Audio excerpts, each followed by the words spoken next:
sunrise from our kitchen's window. ચા ઉકળી રહી છે વહેલી સવારની અને સ્પ્રાઉટ્સ પણ રેડી છે યશવાલના.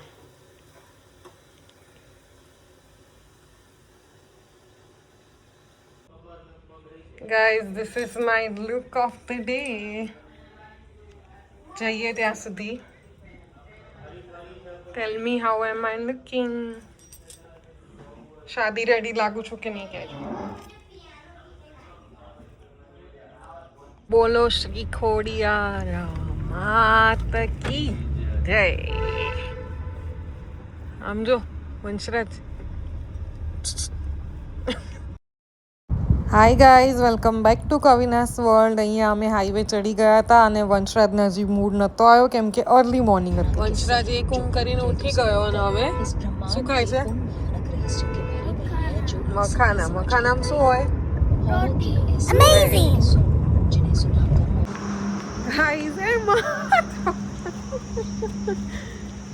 ગાઈઝ વાગ્યા છે 10 અને અમે લોકો ઊભા રહી ગયા છીએ. ઓનેસ્ટ દેખાતું હશે પાછળ. ઓનેસ્ટમાં શું કરવાનું છે વંશરાજ? હા, આમ સીધું ઊભું રહીને મોઢું બતાવીને. યસ, નાસ્તો. અને એકવાર ઊંધો ફરી જાજો, તારી ટી શર્ટ બતાવી દે. યા ચલો નાસ્તો કરી લઈએ. આઈ થિંક અમે પહોંચ્યા છીએ ધાંગધ્રા. સીસીડી પણ છે. આપણે પણ ઓનેસ્ટમાં જવાનું છે. સવારનો ગુજરાતીઓનો નાસ્તો: પાપડી, ભજીયા, મરચા, ફાફડા. મેં લીધા છે ફાફડા કેમ કે એ છે ગરમ. આ છે મારો બ્રેકફાસ્ટ અને આ છે વંશુનો બ્રેકફાસ્ટ. કોઈ બ્રેકફાસ્ટમાં આઈસ્ક્રીમ ખાય?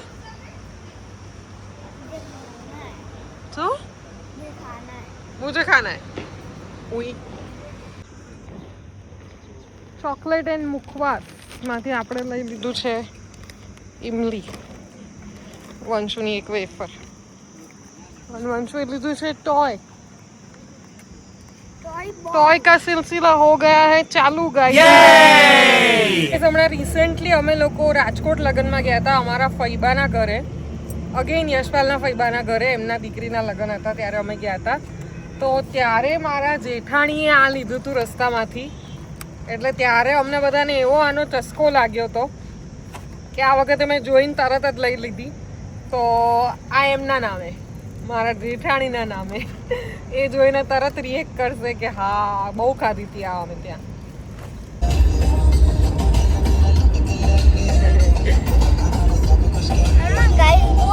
હાય ગાઈસ, વંશુ જો મને ખોળામ ઉડાવે કેમ કે 1 કલાકથી એ સૂતો તો મારા ખોળામ.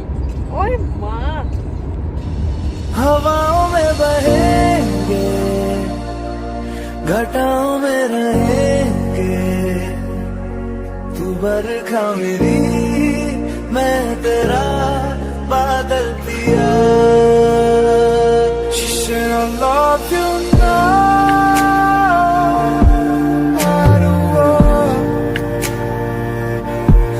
I just want. After 3 hours 10:30 ગાડીમાં બેઠા હતા. 1:30 વાગ્યો છે, 1:45 થઈ ગયા છે. હવે અમને લોકોને રેસ્ટોરન્ટ મળી છે. આ રસ્તે એક પણ રેસ્ટોરન્ટ જ નથી. સારી ખરાબની તો વાત જ હું નથી કરતી, એક કે રેસ્ટોરન્ટ જ નથી જમવા માટે. અને હવે અમને ધ ફોન રેસિડેન્સી દેખાયું છે. એ તો આખી મોટી હોટલ જ છે પણ ત્યાં રેસ્ટોરન્ટ છે તો અમે ત્યાં જમી લઈએ કેમ કે ટાઈમ પણ થઈ ગયો છે અને પછી આગળ કંઈ મળે ના મળે અગેન. સો ચલો જઈએ ધ ફોન રેસિડેન્સી.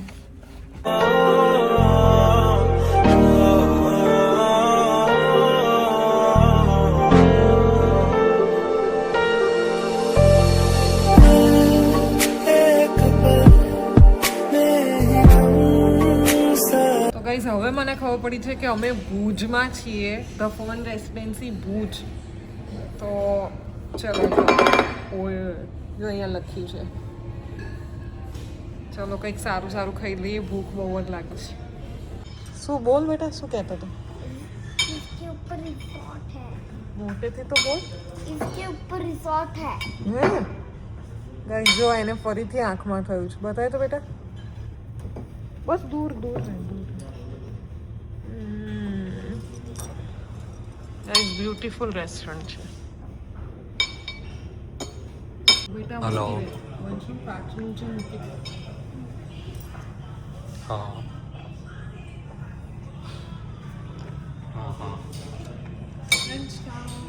શું કે Lunch time.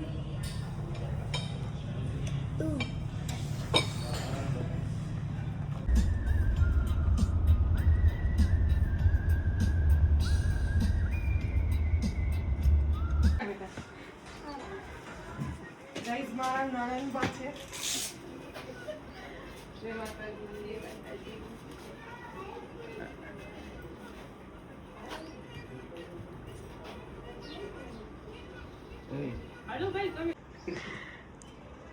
બધા મારા દેર છે.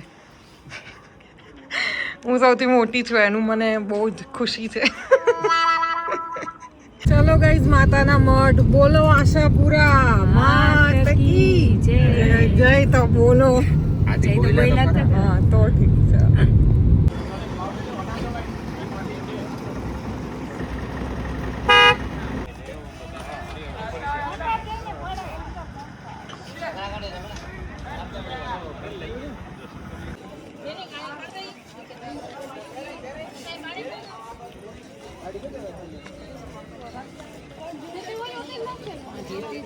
ગાઈઝ આ છે માતાના મઢનું market.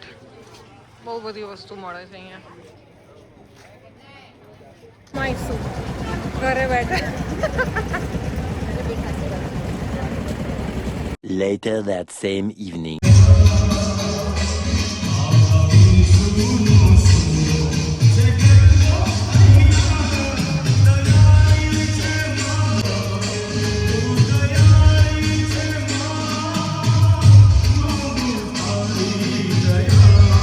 The next day.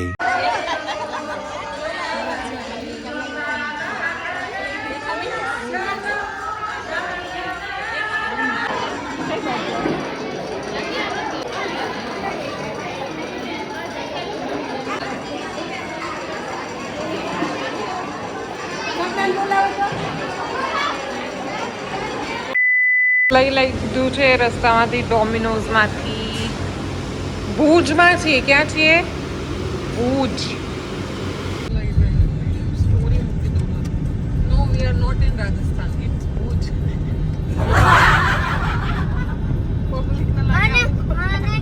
Guys બપોરના નીકળ્યા છીએ લંચ કરીને. અને જો એકવાર ચાનો બ્રેક પતી ગયો, હવે બીજી વાર ચાનો બ્રેક પાડ્યો. કેમ એ હું તમને બતાવું. કેટલી વાર પછી મળ્યું સૌરાષ્ટ્ર ગાંઠિયા રથ અને રજવાડી ચા. તો ગાઈઝ રજવાડી ચા પીવી હતી એટલે બીજી વાર બ્રેક પાડી દીધો. વાગ્યા તો છે 7:30. હમણાં ડિનર ટાઈમ પણ થઈ જશે. પણ યશપાલ કે તને રજવાડી ચા પીવી છે તો તું પી જ લે. ચાલો પી લઈશું ચા તો ગમે ત્યાં ચાલે. બરાબર. ગાઈસ કોને બટકા પૌવા ખાવા હોય ને તો માળિયા આવજો. માળિયા ઊભા છીએ અમે લોકો. ગાઈસ મેં લીધી છે ચા અને વંશરાજે લીધું છે જેલી. બધા 5 અલગ અલગ ફ્લેવર્સ નહીં? પણ મેં એમાંથી બે ખાઈ કયા કયા ફ્લેવરની ખાધી? એક તો લીચી. હવે કઈ કઈ વધી છે બતાવી દે. ઓકે. ગાઈસ સર જડેજા માટે અમે લોકો છેક 9, 9:15 ડિનર કરવા ઊભા રહ્યા. પણ અહીંયા તો અમે ઉલ્લુ બની ગયા. અમને એમ કે એની હોટલ હશે પણ આ તો ફૂડ કોર્ટ છે. અને અંદર as you all can see આવું બધી શોપ્સ જે હોય ફૂડ કોર્ટમાં એ છે બધું જ. પણ આપણને એમ કે બેસીને ખાવા મળી જશે તો. પણ અહીંયા તો આવું છે. હવે ચલો જેને ખાવું હોય મંગાવી લેશે. બીજું શું. देखो ये दोनों शेर है और दोनों के शेर के साथ मेरा शेर खड़ा है. Amazing. वाह क्या बात है. वाह वाह वाह. Vanshraj Singh clapping. The next day. તો ગાઈઝ પથારો અહીંયા છે. જેટલું વસ્તુ લઈ ગઈ હતી એટલું વસ્તુ હવે પાછું મૂકવાનું થયું છે. બેગ મેં કરી દીધી છે ખાલી અને બધું વસ્તુ બહાર. હવે આ ઠેકાણે પાડી દઉં ફટાફટ. તો ગાઈઝ આ જે 4 બંગડીઓ છે ને એ હું માતાના મઢેથી લાવી હતી. ત્યાં વેચાતી હતી. તો મારી પાસે ભારે બંગડીઓ તો બહુ બધી છે પણ જે આવી રેગ્યુલરમાં પહેરાય ને એવી નથી. તો આવી લઈ લીધી. આ સાડી મને ત્યાંથી આપી મારા નણંદના સાસરીથી. કીધું તું ને બધા જ લોકો વ્યવહારમાં સાડી આપે, તો આ સાડી મને આપી ત્યાંથી. ફાઇન છે. ક્યારેક પહેરીશ ત્યારે હું તમને બતાવીશ. ગાઈસ, સિઝનની ફર્સ્ટ મેંગોની પેટીમાંથી આપણે કાનાને ધરાઈ દીધું છે મેંગો, અને એ ખાશે મારું અંશરાજ. ગાઈસ, આવી ગઈ છે અમારી કેસર કેરીની પેટી. જોઈ લો, બધા જ ફળ બહુ જ સરસ છે. અને આ છે ભુજનું બહુ જ ફેમસ ખાવડા સ્વીટ્સ. એમના ત્યાંથી અમે સ્વીટ લાયા, પકવાન લાયા, અને બહુ બધી સ્વીટ્સ પણ લાયા. ત્યાં ગયા હતા તો ત્યાંનું ફેમસ કંઈક તો લાવવું પડે ને. ગાઈસ, ક્રેનબેરીના શોર્ટ્સ કેટલા સરસ છે, જો જોઈને જ આમ એકદમ અટ્રેક્ટિવ છે. અમે ભુજથી લાયા છે ખાવડા સ્વીટ્સ, અને લેટ મી ટેસ્ટ કેવો ટેસ્ટ આવે છે.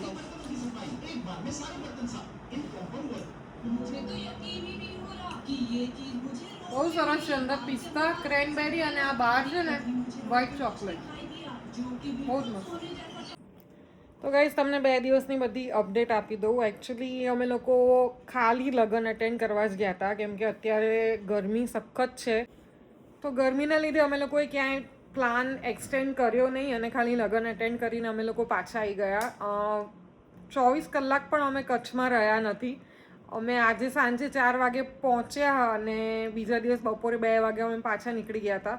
એટલે 2 દિવસમાં ઓલમોસ્ટ 20 કલાક અમે લોકો ગાડીમાં જ રહ્યા આવીશું. 9 કલાક જેવું તો ગાડીમાં એક દિવસમાં રહ્યા જ અમે, કેમ કે વંશુને લીધે અમે બ્રેક પણ વધારે લઈએ, અને એમ પણ લાંબો રૂટ થાય એટલે બ્રેક તો વધારે પડે જ, અને શું પહોંચતા પણ વાર લાગે એમ ત્યાં. એટલે એવું બધું હતું. અને અમે લોકો લગ્ન અટેન્ડ કરીને નીકળી ગયા તરત જ. ગઈકાલે તમે જોયું એમ, જે મેં બતાવ્યું લાસ્ટ રેસ્ટોરન્ટ સર જડેજાસ લખેલું હતું, ત્યાં અમે લોકો ના રોકાયા, કેમ કે એ તો ફૂડ કોર્ટ જેવું હતું. પછી આગળ અમે લોકો થોડાક આગળ આવીને ધાંગધ્રા ડિનર કર્યું હતું. તો ધાંગધ્રા ડિનર કરીને અમે લોકો અહીંયા ઘરે ગઈકાલ રાત્રે 2 વાગે આવ્યા હતા ઘરે. અમે 2થી પણ થોડું વધારે થઈ ગયું હતું. એટલે એટલા લેટ આવ્યા હતા. મારામાં કંઈ જ રેકોર્ડ કરવાની કે કોઈ જ ક્ષમતા નહોતી. બહુ જ થાકી ગયેલી હતી, કેમ કે જેમ મેં કીધું એમ 2 દિવસમાં અમે લોકો 19થી 20 કલાક તો ગાડીમાં જ બેસી રહ્યા હતા, કેમ કે લાંબો રૂટ હતો. તો બહુ જ થાકી ગયા હતા. આજે સવારે ઉઠવામાં પણ બહુ મોડું થઈ ગયું. આજે અમે લોકોએ લંચ પણ સ્કીપ કર્યું, કેમ કે ઉઠ્યા જ એટલા મોડા અને ચા નાસ્તો જ એટલો મોડો કર્યો, એટલે પછી લંચ કર્યું જ નહીં. હવે તો અત્યારે તો થઈ ગઈ છે ઇવનિંગ, અને ડિનર કરીશું પ્રોપર. તો એ બધું હતું આ 2 દિવસની અપડેટ. તો લગ્નના વ્લોગ મેં જેટલું રેકોર્ડ થયું એટલું કર્યું છે, બિકોઝ ત્યાં પણ સખત ગરમી હતી, અને ઉપરથી માણસો વધારે એટલે માણસોની ગરમી લાગે એ અલગ. એટલે સોલિડ ગરમી હતી એમ. આપણે ઓલમોસ્ટ ઘરમાં જ ઘરમાં રહેતા હોઈએ આખો દિવસ, એટલે ગરમીનો અહેસાસ થાય નહીં, પણ આવી રીતે બહાર નીકળીએ એટલે થોડું વધારે જ ફીલ થાય. અને વંશુને પણ બહુ જ હાઇડ્રેટ રાખ્યો. અમે લોકોએ પાણી જ પી કર્યું, કેમ કે ગરમીમાં હાઇડ્રેશન બહુ જ જરૂરી છે. એટલે એ બધી વસ્તુનું ધ્યાન રાખ્યું બહાર ગયા પણ, અને ઘરે આવીને રેસ્ટ પણ કરી લીધું. એટલે આજે તો બધું ઓલ ઓકે છે. તો આ હતી મારી કચ્છની લગ્નની ટ્રીપ. તમને કેવો લાગ્યો વ્લોગ જરૂરથી કહેજો, અને જો ગમ્યો હોય તો પ્લીઝ લાઈક કરો, અને ચેનલને સબસ્ક્રાઈબ કરો, તમારા ફ્રેન્ડ્સ એન્ડ ફેમિલીમાં શેર કરો મારો વ્લોગ, અને હેલ્પ કરો યાર, ચેનલ ગ્રો થાય. ચલો, જલ્દી મળીશ તમને હવે રૂટીન વ્લોગ્સમાં, કે હું ડેલી લાઈફમાં શું શું કરું છું. તો ચલો, મળીશ તમને. Bye. Thank you so much for watching.